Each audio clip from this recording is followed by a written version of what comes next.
We have our front south. We do have that lake wind advisory that's already in effect, started up at 2 a.m. and that's going to go until 11 a.m. Friday. A lot of our counties around the metro and extended up into the Midlands of South Carolina expect gusty winds really from now through Friday afternoon. Even though we've got the lake wind advisory expiring at 11.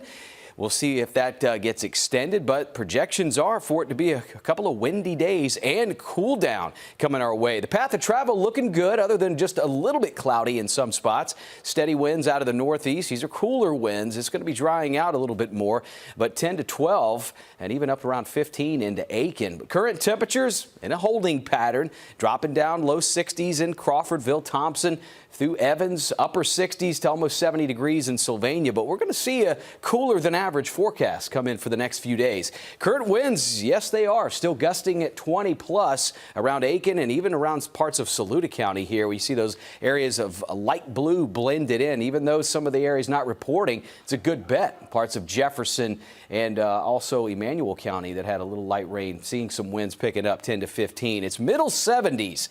Not as good as we're looking here for today with that steady breeze. Probably not the perfect setup out at the lake, although breezy up there on the water with high temperatures that are just coming up around 70. And you factor in a very cool north to northeast wind that'll stay 10 to 20 for most of the days. The setup is to remain in the 70s, maybe even a touch cooler in some spots heading into Friday, but we see a little bit of a jump coming back up into the middle and upper 70s. Heading through the weekend. Now, any other chances for rain? Not that much. Really shutting down the rain department after what's just been a couple of light showers in the southern counties. Where we're going to find the highest threat for rain is on the coast. So if you have weekend plans to head maybe to the Georgia, Carolina coast, going to be in for quite a scenario with that developing low pressure system. Here's where a lot of the heavier rain and some really rough surf will start picking up more into tomorrow. Farther inland, not that bad other than just clouds at times and some gusty winds, but you can really see it picking up Friday night, Saturday. This will really be some heavy rain that's going to be developing between Charleston, Myrtle Beach, Wilmington, North Carolina, eventually the Outer Banks as that low slides to the north. Well, let's get back locally here.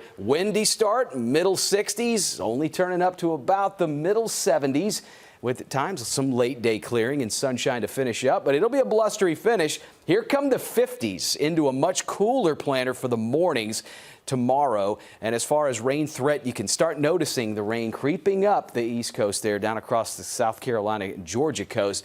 You know, it may just be about upper 60s to 70 degrees Friday afternoon on the drive home there. So we really start feeling more fall-like. 50s for the mornings, a dry outlook that will eventually start warming back up in the 80s at the start.